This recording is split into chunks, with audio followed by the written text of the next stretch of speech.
Isa lang akong simpleng grade 4 student. Pero ginastos ko ang lahat ng ipon ng mga magulang ko para bumili ng materyales online. Gumawa pa ako ng fighter jet ng palihim sa likod ng bundok. Dahil sa dati kong buhay, isa akong fighter jet researcher.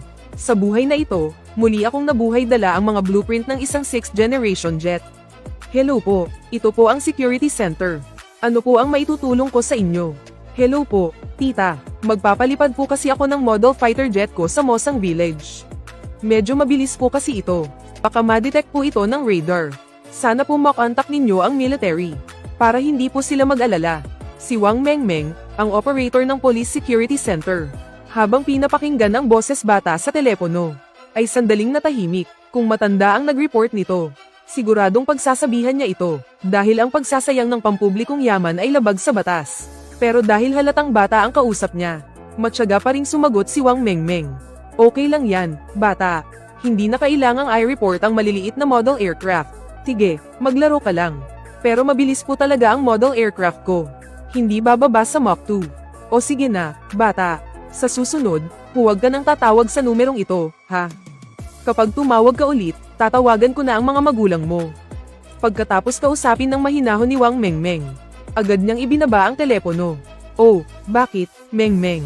May nag-prank call na naman. Sabihin mo sa akin. O nanguhuli dyan. Pabirong sabi ni Zhang Biao, ang director ng security center. Kay Wang Mengmeng, isang bata. Sabi niya, magpapalipad daw siya ng model aircraft niya. At pinapakontak niya sa atin ang militar. Medyo mabilis daw kasi. Hindi bababa sa Mach 2 daw. May detect daw ng radar. Napatawa na lang ng malakas si Zhang Biao. Napuno ng tawanan ang buong opisina. Isang bata ang nagsabi na ang modelong eroplano na gawa niya ay kayang umabot sa bilis na 2 Mach. Ang buong Dragon Country ay hindi man lang makagawa ng isang fighter jet na may bilis na 2 Mach sa ngayon. Hindi nagtagal, nakalimutan na ng lahat ang maliit na abiryang ito sa trabaho. Samantala, sa isang bahay sa Mosang Village, inabisuhan ko na kayo ng maaga. Huwag ninyo akong sisisihin kapag nagulat kayo mamaya. Pagkatapos ibaba ng 10 taong gulang na si Lin Chuan ang telepono. Bumulong siya na may masayang ekspresyon sa mukha. Si Lin Chuan ay orihinal na isang mananaliksik ng fighter jet mula sa Dragon Country sa isang parallel world. Habang nagsasagawa ng eksperimento, sumabog ang isang eroplano. Nang magising siyang muli, napunta na siya sa mundong ito. Sa katauhan ng isang 10 taong gulang na batang lalaki na kapareho niya ng pangalan. Noong una, ang plano niya ay mag-aral na lang ng mapayapa. At pumasok sa larangan ng scientific research kapag lumaki na. Pero noong summer vacation 2 taon na ang nakalipas. Hindi inaasahang nakuha niya ang Strong Nation Emotion System. Hanggat ang teknolohiyang nililikha niya ay nakakapagdulot ng emosyon sa mga tao. Makakakuha siya ng emotion points. Ang emotion points ay maaaring ipagpalit sa mga kaukulang gantimpala sa system store. Naisip ni Lin Chuan na sa kanyang kasalukuyang pagkatao bilang isang 10 taong gulang. Ang pinakamadaling makuha ay ang shock points. Kaya, gamit ang mga alaala mula sa kanyang nakaraang buhay, gumawa siya ng maraming modelong teknolohikal.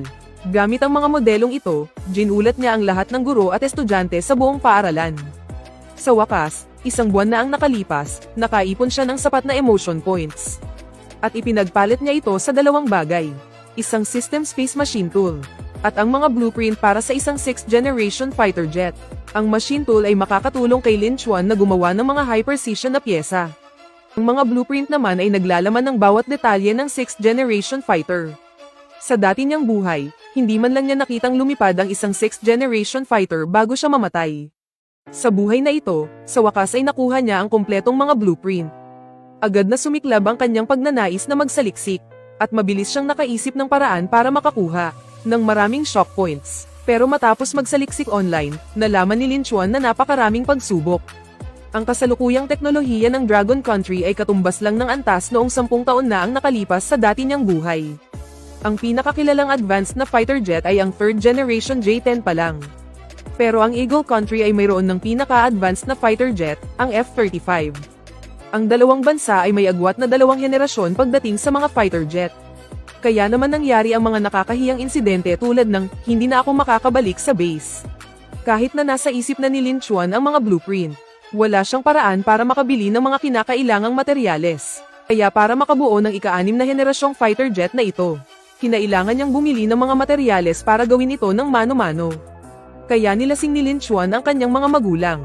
Umorder siya ng mga materyales online at agad binura ang purchase history. Kahit na medyo delikado, sulit naman ito para sa ika-6 na henerasyong fighter jet. Pagkatapos maghintay ng ilang araw, unti-unting natanggap ni Lin Chuan ang mga in-order niya.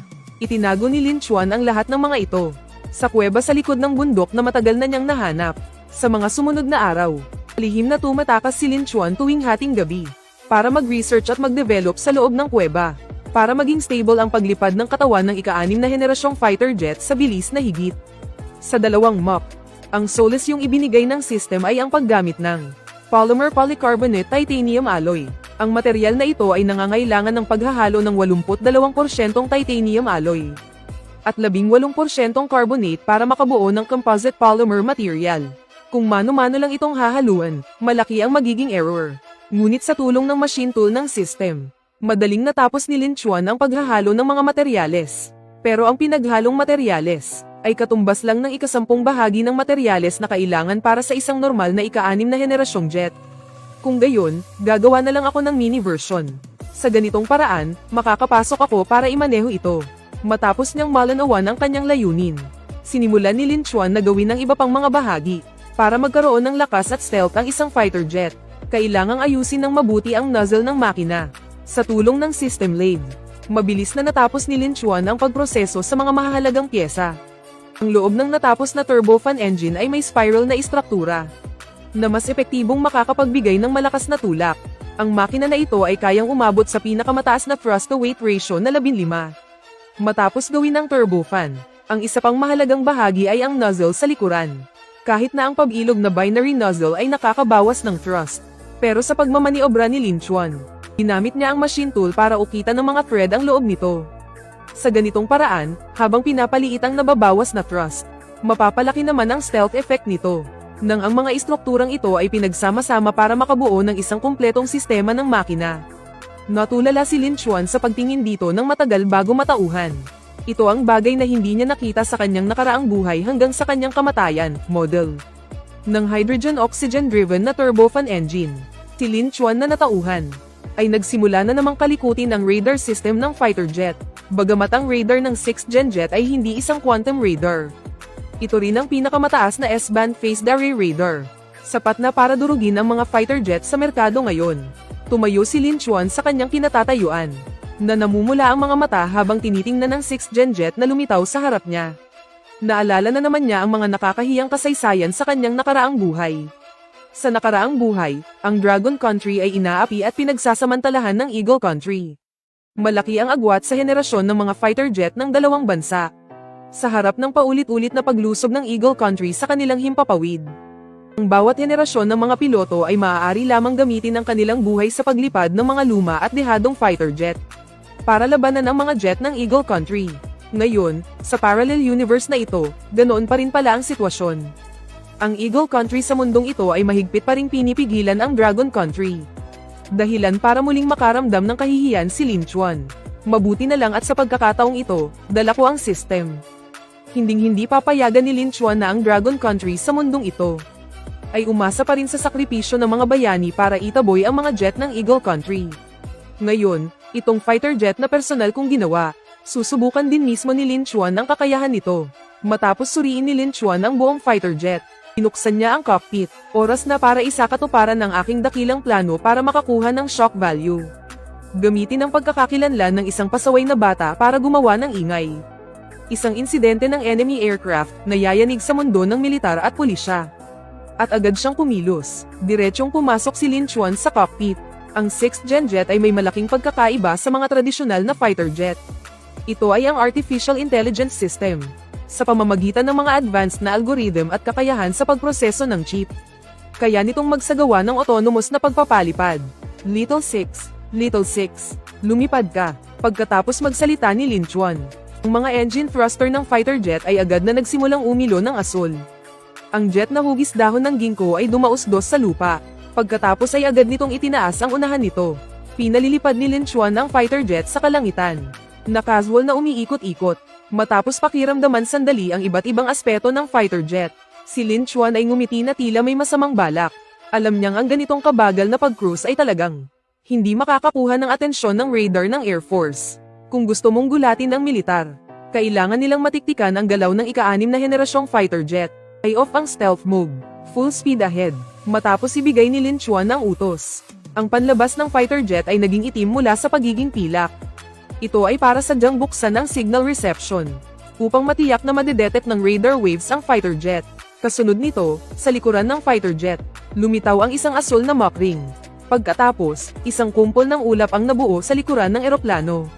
Ito ang pinakakaraniwang senyales ng pagbasag sa sound barrier. Ang buong fighter jet ay biglang sumugod pasulong.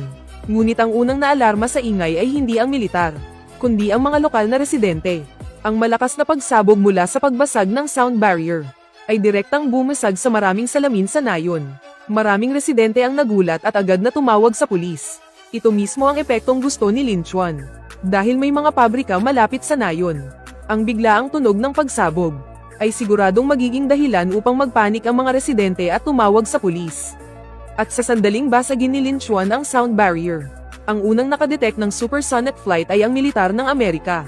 Isang supersonic na sasakyang panghimpapawid ang lumitaw sa kalupaan ng bansang Dragon. Sa sandaling iyon, si Jones sa base ng hukbong dagat sa Southern Sea ay gulat na nakatingin sa radar na kumikinang sa pula. Agad siyang nagulat sa kanyang nakatataas. Nagbibiro ka ba? May supersonic fighter jet ang bansang Dragon. Pero natiktikan talaga namin. Sa mga sandaling iyon, tumindi ang tensyon sa panig ng Amerika. Ang mga technological breakthrough ng bansang Dragon ay laging pinakakinakatakutan ng Amerika. Sa unang sandali na natanggap nila ang balita, agad na nagpatawag ng emergency meeting ang Amerika upang pag-aralan ang supersonic na sasakyang panghimpapawid na lumitaw sa bansang Dragon. Samantala, sa isang Air Force radar base na ilang daang kilometro ang layo mula sa Mosang Village. Beep, beep, beep. Ang screen sa harap ng operator ay biglang kumislap ng pula, kasabay ng isang matinis na tunog ng alarma. Nagpadala na naman ng fighter jet ang mga Amerikano. Napatalon sa gulat ang operator, at agad na pinindot ang emergency report button. Hindi nagtagal, ang pinakamataas na opisyal ng base, si Major General Sun Miao, ay dumating sa monitoring room. May isa na namang eroplano ng kalaban. Agad na nagtanong si Sun Miao, pero mabilis na tumigil sa pag-ilaw ng pula ang screen. Huminto na rin ang alarma. Bakit bigla na lang nawala? Medyo gulat na tiningnan ng operator. Ang radar system na bumalik na sa normal. Kanina, siguradong lumagpas sa bilis ng tunog ang kalaban. Pero hindi pa natin makumpirma kung jet nga ba ito ng mga Amerikano. Nakagawa na ng detalyadong plano si Lin Chuan bago pa man magsimula ang operasyon. Gusto niyang maramdaman ng Air Force ang kawalang pag-asa. Doon lang sila talagang magugulat kapag nasa bingit na sila ng kawalang pag-asa. Pinanatili ni Lin Chuan ang paminsan-minsang paglampas sa bilis ng tunog. Dahil sa ginagawa ni Lin Chuan, panay ang pag-ilaw ng screen sa monitoring room. Tinitingnan ni Sun Miao ang walang tigil sa pag-ilaw na screen. Dumilim ang buong ekspresyon niya. Talagang palala na ng palala ang panggugulo ng mga Amerikano nitong mga nakaraang araw. Kahit na nasa loob ng bansa ang base kung saan nakadestino si Sun Miao. Medyo malapit ito sa hangganan sa timog. Kaya palagi silang naka-standby. Ilang araw pa lang ang nakalipas mula nang may mangyaring insidente ng paglusob. Hindi niya inasahan na ganito sila kabilis babalik. At sa pagkakataong ito, mas pangahas pa ang fighter jet. Naglalaro pa ng pasulpot-sulpot. Lalong sumisikip ang dibdib ni Sun Miao sa pagkainis. Samantala, si Lin Chuan, na prenteng lumilipad sa himpapawid, ay naramdamang tama na ang tiyempo. Agad niyang pinaharurot ng todo bilis ang jet. Tit-tit-tit. Huling na mula ang buong screen. At umalingaw-ngaw ang isang matinis na alarma. General, namataan na ang lokasyon. Ang fighter jet na ito ay may bilis na hindi bababa sa Mach 2. Nasa ibabaw pa mismo ng kalapit na baryo. Matapos makumpirma ng operator ang mga coordinate at bilis, napamura siya sa sobrang gulat. Nakapasok na sa teritoryo natin ang fighter jet ng mga Amerikano. At ganito pa kabilis. Sa sandaling iyon, ang lahat ng sundalo sa loob ng monitoring room ay kitang-kita sa kanilang mga mukha ang galit. Sobra na sila. Ibigay mo sa akin ang coordinates. Paliparin ang mga fighter jet. Kargahan nyo ng totoong bala. Paliparin sila. Pasiga na utos ni Sun Miao. Hayaan munang pumunta ang mga fighter jet malapit sa target para samahan ito sa paglipad. Pagkatapos ibigay ang utos, nang kumalma si Sun Miao, biglang lumubog ang kanyang puso. Ang Dragon Country ngayon at ang bansang Agila pagdating sa mga fighter jet ay malaki pa rin ang agwat. Dahil sa ngayon, wala pang fighter jet ang Dragon Country na kayang lampasan ang Mach 1.5. Ayon, sa loob ng ating monitoring area, may lumitaw na fighter jet na lumalagpas sa Mach 2. Nangangahulugan ito na ang fighter jet na ito ay malamang hindi kayang talunin ng buong base natin. General, handa na kami para sa taktikang 8 kapalit ng 1. Narinig ni Sun Miao ang piloto na binanggit ang taktikang 8 kapalit ng 1. Biglang kumirat ng matindi ang kanyang puso. Huwag na huwag ninyong gagamitin ang taktikang 8 kapalit ng 1 nang walang utos mula sa akin. Hindi humimik ang ilang piloto. Pero iisa lang ang nasa isip nila. Hindi natin pwedeng hayaan ang bansang Agila na umalis ng payapa sa ating teritoryo ngayon. Kung hindi, mapapahiya ng husto ang Dragon Country ngayon. Isang matinding pakiramdam ng kahihiyan ang bumalat sa puso ni Sun Miao. Gumamit ng 8 fighter jet natin para akitin ang atake. Kapag nagpakawalan ng missile ang fighter jet ng bansang Agila, sandali itong malalantad bilang target, at maaaring malakon ng radar. Pero napakaikli lang ng pagkakataong ito. Kaya maaaring kailanganing isakripisyo ang 8 fighter jet para makumpleto ang paglakon.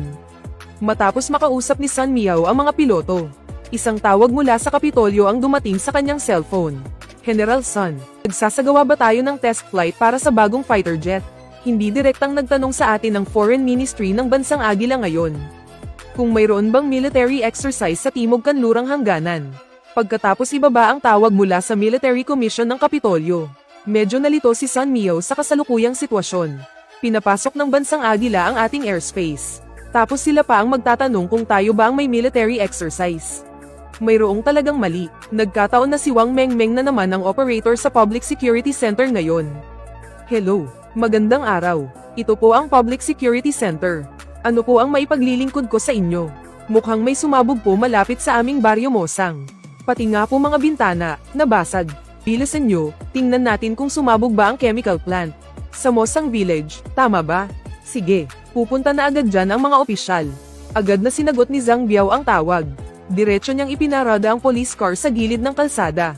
Sige, papunta na ako agad. Matapos malaman ni Zhang Biao ang buong pangyayari, dali-dali niyang isinama ang ilang opisyal sa sasakyan.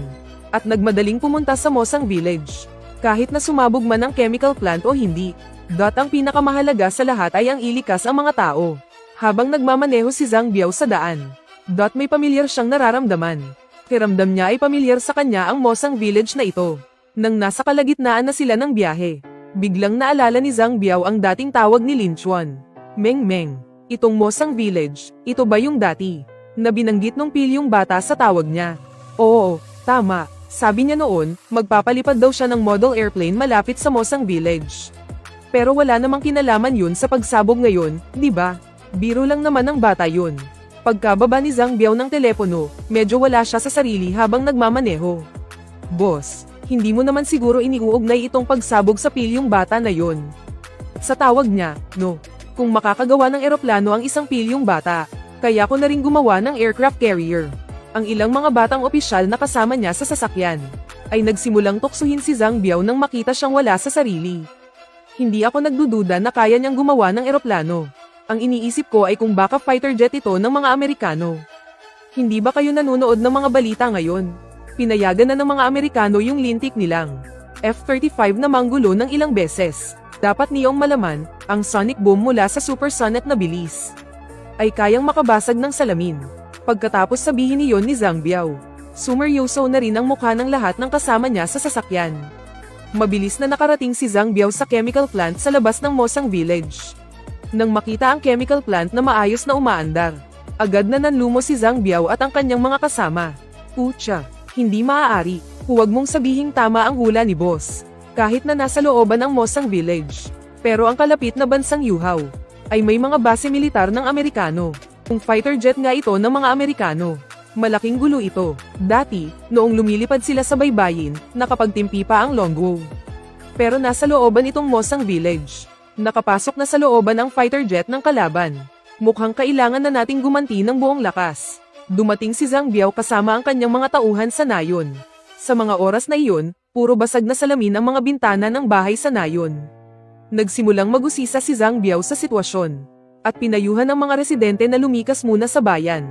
Natuklasan ni Zhang Biao na bukod sa mga basag na salamin, wala nang anumang bakas. Noong akmang tatawagan na ni Zhang Biao ang kanyang superior para mag-report, lumabas sa screen ng fighter jet ni Lin Chuan ang tanawin sa ibaba. Habang pinapanood ang iilang taong nagsisiyasat sa paligid, napangiti si Lin Chuan at nagpasyang bigyan sila ng isang matinding pasabog. Boom! Isang malakas na pagsabog ang umalingaw-ngaw sa pandinig ng lahat. Sa sobrang lakas, nahulog ang cellphone ni Zhang Biao sa lupa. Anong ingay yon? Hindi kaya fighter jet na talaga ng mga Amerikano yan. Boss, anong gagawin natin? Nataranta na ang mga kasama niyang security officer. Nagsimula silang tumingin sa langit para hanapin kung saan nanggagaling ang tunog. Ang intensyon ni Lin Chuan ay ipaabot ng mga taong ito ang ulat pataas sa kadena ng Kum'en. Kapag mas mataas na antas ang naalarma, siguradong mas mataas din ang shock value na makukuha niya. Pero hindi tulad ng ibang security officer. Pamilyar kay Zhang Biao ang tunog na iyon. Iyon ang sonic boom na nalilikha kapag ang isang fighter jet ay lumampas sa bilis ng tunog. Pero ang ipinagtataka ni Zhang Biao ay, ang sonic boom kanina ay parang nanggaling sa napakalayo, at wala man lang anino ng fighter jet sa kalangitan. Hindi ito ang estilo ng mga Amerikano. Para makumpirma ang kanyang hinala, nagpasya si Zhang Biao na mag-obserba pa. Inaniobra ni Lin Chuan ang fighter jet pababa. Tutal, ang fighter jet na ginawa niya ay isang mini version lang naman. Kung masyadong mataas ang lipad nito, hindi talaga ito makikita ng mga tao sa ibaba. Parang mali ang laki nito. Ang pagdududa na nasa isipan ni Zhang Biao ay lalo pang lumala habang ang eroplano ay pababa ng pababa. Bakit sobrang lapit ng fighter jet na to? Pero parang ang liit pa rin tingnan. At sa mga oras na iyon, nakatanggap si Zhang Biao ng tawag mula kay Sun Biao na naguutos na ilikas ang mga tao. Hello, si Zhang Biao to. Nakakita nga ako ng isang lumilipad na bagay na tila isang fighter jet. Sa tingin ko, lumagpas na ito sa speed of sound. Hello, si Zhang Biao to. Nakakita nga ako ng isang lumilipad na bagay na tila isang fighter jet. Sa tingin ko, lumagpas na ito sa speed of sound. Ano, mahigit 2 Mach. General Sun, sigurado ka bang hindi ka nagkakamali ng sabi? Nang marinig ni Zhang Biao na sinabi ng kausap niya na ang lumilipad na bagay ay lumagpas sa 2 Mach, nagpakita ng pagtataka ang kanyang mukha, kahit na narinig niya ang sonic boom. Hindi niya talaga inasahan na ang fighter jet na ito ay kayang umabot sa bilis na mahigit 2 Mach. Ang F-35 nanograms mga kano ay parang hindi naman ganoon kabilis, ha? At saka, kung may ganitong bilis ang eroplano ng mga kano, bakit hindi na lang sila direktang lumipad ng mababa? Parang sinadya ng eroplanong iyon kanina na ipakita sa akin ang kabuuan nito. Biglang sumagi sa isip ni Zhang Biao ang tawag sa telepono na sinagot noon ni Wang Mengmeng. General Sun, may isang bata kasing tumawag noong nakaraang 2 araw. Sabi niya susubukan niyang paliparin ang model airplane niya. Ang bilis daw ay hindi bababa sa 2 Mach. Kahit na alam ni Zhang Biao na medyo imposible, sinabi pa rin niya ang sitwasyong ito. Ngunit pagkatapos niyang magsalita, parehong natahimik ang 2 tao sa magkabilang linya. Sa sandaling iyon, pareho silang nakaramdam na parang isang kalokohan ang lahat.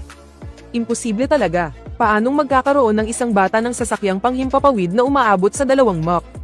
Ngunit pagkatapos ng pakiramdam na iyon ng kalokohan, pareho nilang naramdaman na mayroong kakaiba sa mga pangyayari. Nagmamadaling sumakay ng helicopter si Sun Biao papunta sa Mosang Village. Ngunit si Zhang Biao ay isang taong mukhang brusco pero detalyado mag-isip. Matapos ibaba ni Zhang Biao ang telepono, dali-daling pinahanap kay Wang Mengmeng ang address ng tawag na iyon. Mabilis na nahanap ni Wang Mengmeng ang eksaktong numero ng bahay. Wala talagang balak si Lin Er na itago ang address niya noon. Ginawa niya iyon para sadyaing mahanap nila siya. Kapag nahanap lang nila ang bakas niya sa likod ng bundok, at matuklasan na isang estudyante sa elementarya ang nagpapalipad ng fighter jet. Saka lang sila mas magugulat, matapos mabaygo si Zhang Biao sa bahay ng mga Lin. Dali-dali siyang sumunod sa sinabi ng mga magulang ni Lin at pumunta sa likod ng bundok. Tiningnan niya ang mga marka ng pag-arangkada sa bakanteng lote sa likod ng bundok. At ang lugar na parang nilinis ng malakas na hangin. Napatulala siya. Anong nangyayari dito? Dali-dali niyang tinawagan muli ang numero ng militar kanina. General Sun, may nakita akong mga bakas ng paglipad sa likod ng bundok ng Mosang Village. Pero medyo kakaiba. Ang laki ng mga bakas ay parang isang kasampulang ng normal na fighter jet. Natigilan si Sun Biao habang pinapakinggan ang paglalarawan ni Zhang Biao. Huwag mong gagalawin ang mga bakas. Papunta na ako agad dyan. Pagkatapos sabihin niyon ni Sun Biao, agad niyang ibinaba ang telepono. Habang naguguluhan pa si Zhang, pinaakyat na muli ni Lin Chuan ang ika-6 na henerasyong jet sa mas mataas na altitude. Nakita niya sa radar ng jet ang mga fighter jet ng Dragon Country. May kabuuang 9 na jet na papalapit, nakaayos sa V-formation. Wow, ang dami naman nila. Mukhang galit na galit sila. Napangisi si Lin Chuan ng may masamang balak. Medyo inaabangan na niya ang susunod na mangyayari. Ang mga jet na ito ay mas mahina pa kaysa sa mga F-35 nanograms Eagle Country. Wala pang ang binatbat kung ikukumpara sa ika-6 na henerasyong jet ni Lin Chuan. Ang dahilan kung bakit natutunton siya ngayon ng Air Force ng Dragon Country ay dahil sinadya ni Lin Chuan na magpakita. Kailangan lang hintayin ni Lin Chuan na makalapit ang mga jet na ito. At kapag inactivate na niya ang stealth mode, siguradong malalaglag ang panga nila sa gulat. Kahit alam niyang medyo hindi maganda ang ginagawa niya. Pero para sa kinabukasan ng Dragon Country, kailangan ko muna kayong pahirapan. Hindi nagtagal, lumitaw sa himpapawid ang siyam na J-10 jet. Ito ang airspace ng Dragon Country. Lumapag ka kaagad para sa inspection. Kung hindi, mapipilitan kaming gumamit ng dahas. Narinig ni Lin Chuan ang sinasabi sa communication channel. Ngunit hindi siya sumagot. Muling babala. Hindi pa natatapos ang sigaw ng piloto. Bigla itong pinutol ng marahas na pagpapabilis ni Lin Chuan. Ang sonic boom na nilikha ng bilis na Mach 2 ay naramdaman pa nga ng mga piloto ng Dragon Country na nasa himpapawid. Habang pinagmamasdan ng eroplanong pandigma na mabilis na sumusugod patungo sa J-10. Dali-daling naghiwa-hiwalay ng porma sayon ang mga piloto sa harapan. Pagigiba pa lang ng porma sayon ng siyam na J-10 nanograms Dragon Country. Ang ilong ng eroplano ni Lin Chuan ay biglang tumingala. Mabilis itong umangat ng patayo. Kainis, masyadong malakas ang puwersa nito. Paanong nakakaangat ito ng diretso pataas? Hindi natin pwedeng hayaan ang isang to na magyabang pa. Nagulat ang ilang piloto ng Dragon Country sa ginawang ito ni Chuan. Ang ganitong uri ng patayong pag-angat ay talagang labas sa kanilang kaalaman. Ang J-10, bilang pangunahing eroplano ng Dragon Country ngayon, kahit na ang thrust nito ay halos hindi umaabot sa bilis ng tunog. Pero para makamit ang ganitong patayong pag-angat, kulang na kulang ang thrust nito. Ay activate ang stealth mode. Binuksan ni Lin Chuan ang stealth mode. Ang ika-6 na henerasyon na jet na dati ay nalalak pa, ay biglang nawala sa screen ng radar. Hindi lang ang mga J-10 na nasa lugar na iyon, pati na rin ang radar ng base, ay nawalan na ng signal ni Lin Chuan sa sandaling iyon. Mag-report sa command center, nawala sa amin ang kinaroroonan ng kalaban. Mag-report sa command center, nawala sa radar ng base ang kinaroroonan ng kalaban. Sa mga oras na ito, nakarating na rin si Sun Miao sa himpapawid sa itaas ng likod bundok. Bago pa man siya makalapag ay narinig na niya ang balitang ito. Maghiwa-hiwalay kayo at hanapin siya. Hindi siya pwedeng makatakas. Pagkatapos magsalita ni Sun Miao, sakto namang lumapag ang helicopter. Pagkababa ni Sun Miao mula sa eroplano, agad niyang kinuha ang kanyang military binoculars at tumingin sa kalangitan. Kahit na kinakabahan si Sun Miao, nagawa pa rin niyang manatiling kalmado.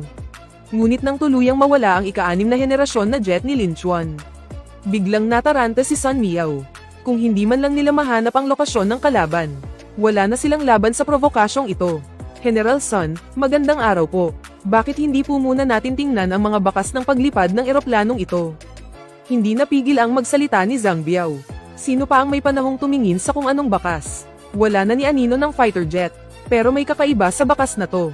Pagkatapos magsalita ni Zhang Biao, walang pasensyang ibinaba ni Sun Miao ang hawak niyang larga vista. Malinaw na nakikita sa lupa ang dalawang marka ng gulong. Idagdag pa ang malinis na paligid na tila hinang-inen. Agad nitong nakuha ang atensyon ni Sun Miao. Masyadong maikli ang distansya sa pagitan ng dalawang gulong na to, di ba? Paanong magiging bakas ito ng isang fighter jet? Pagkatapos tingnan ang mga bakas, tumingala si Sun Miao at nagkatinginan sila ni Zhang Biao. Yung model airplane na sinabi ng bata, may di makapaniwalang tingin sa mga mata ni General Sun Miao. Nang sabihin niya ang mga salitang ito, nang marinig ni Zhang Biao ang sinabi ni General Sun Miao, tahimik siyang tumango, hinding-hindi maaari, isang 10 taong gulang na bata na may fighter jet na umaabot sa bilis na mahigit Mach 2. Anong klaseng biro to? Paulit-ulit na sinabi ni General Sun Miao sa emosyonal na tono. I report sa command post, may namata ang eroplano ng kalaban. Gagamitin ba natin ang 8-for-1 tactic? Umunog ang radyo ni Sun Miao. Dali-dali niyang itinaas muli ang larga vista para tumingin. Sa kalangitan, 9 na fighter jet ang mahigpit na humahabol sa 6th gen fighter ni Lin Chuan. Sinadya rin ni Lin Chuan na bagalan ang takbo sa mga oras na ito. Kung hindi, dahil sa kakayahan ng 6th gen fighter, imposibleng makahabol ang mga fighter jet ng Dragon Country. Manawagan kang muli, kung hindi makikinig sa payo, gumamit ng totoong bala. Nagtiimbagang si Sun Miao habang ginagawa ang desisyon. Kapag gumamit na ng totoong bala, hindi na magiging ganoon kadali para sa magkabilang panig na umatras. Nakuha, ramdam ang determinasyon sa boses ng piloto. Agad na binuksan ng ilang J-10 sa himpapawid ang kanilang mga weapon bay. Bawasan agad ang bilis at lumapag. Kung hindi, mapipilitan kaming umatake. Pagkatapos sumigaw ng kapitan ng air squadron na ito, nakalagay na ang kamay niya sa attack button, handang-handa. Narinig ni Lin Chuan ang babala nila at alam niyang oras na. Ito ang pinakamagandang pagkakataon para ipakilala ang kanyang sarili. Kapag hinintay pa nating magpakawala sila ng 2 totoong missile, magiging responsibilidad ko rin yun. Mga tito pilot, sinusubukan ko lang po itong model airplane ko. Hindi nyo naman ako balak bombahin ng missile, di ba? Ang musmos na boses ni Lin Chuan ay umalingaw-ngaw sa loob ng cockpit ng siyam na J-10. Isang bata, sa mga oras na ito, natigilan ng siyam na piloto. Yung iba sa kanila ay napasigaw pa nga, dahil ang sinabing iyon ng kausap ay talagang hindi nila inaasahan. Inakala nilang ito ay mula sa mga Amerikano, o isang misteryosong puwersa ng scientific research ng Dragon Country. Inisip pa nga nilang posibleng mga dayuhan ito mula sa ibang planeta. Pero hindi nila inakalang isang bata ang magsasabi nito. At sinabi pa ng batang ito na sinusubukan niya lang ang kanyang model airplane. Huwag niyo akong bombahin. Lalapag na ako. Nang mapansin ni Lin Chuan na tumahimik ang kabilang linya, muli siyang nagsalita. At may napansin din siyang kakaiba. Sa ganito kalapit na distansya, napakaliit pa rin ng fighter jet sa paningin niya. Captain, mukhang isa nga lang itong model airplane base sa laki nito. Untik na tayong mapahamak dahil sa model airplane ng isang estudyante. Kailangan nating maghanda para sa parusa ng grupo. Mabuti na lang at nakumpirma nilang ang laki nito ay tulad lang ng isang model airplane. Nakahinga ng maluwag ang mga piloto. Ulat para sa command center. Ang target ay halos sangkasampulang ng laki ng aming eroplano. Inutusan na namin itong lumapag. Habang pinakikinggan ni Sun Miao ang ulat mula sa Air Squadron Leader sa intercom. Tila nagulo ang buong mundo niya. Gulat na gulat din ang ekspresyon ni Zhang Biao at ng ilang pulis. Sangkasampu ng laki. Hindi ba't isa lang yang model airplane? Si Zhang Biao ang unang natauhan. Agad siyang pumunta sa isang lugar na walang tao at tumawag. Ano, sinasabi mo bang ang fighter jet na nagdulot ng gulo sa militar ay posibleng model airplane lang na gawa ng isang bata sa ating lugar? Zhang Biao, alam mo ba yang sinasabi mo? Isang model airplane na gawa ng bata ang nag-udyok sa militar na magpadala ng fighter jets para harangin ito. Sa tingin mo, posible ba yun? Nagpigil ng inis si Zhang Biao at muling nagpaliwanag. Pero ang impormasyong ito ay galing mismo sa mga fighter jets sa himpapawid. Hepe, magmadali po kayong pumunta rito. Dahil sa segeradong tono ni Zhang Biao, si Wang Jiyong, ang hepe ng Nanshi Police Department, ay napakunot ng noo habang nakaupo sa kanyang sasakyan. Hindi nagtagal, nakarating na ang sasakyan ni Wang Jiyong sa likod ng bundok ng Mosang Village. Nang makita ni Zhang Biao si Wang Jiyong, agad siyang lumapit sa kanya. Hepe, ang bilis nyo naman pong dumating. Alangan, kung hihintayin ko pa ang tawag mo, ba inabot na tayo ng bukas. Pagkatapos akong tawagan ni General Sun, dumiretso na ako agad dito sa Mosang Village. Inis na nagsalita si Wang Jiyong kay Zhang Biao.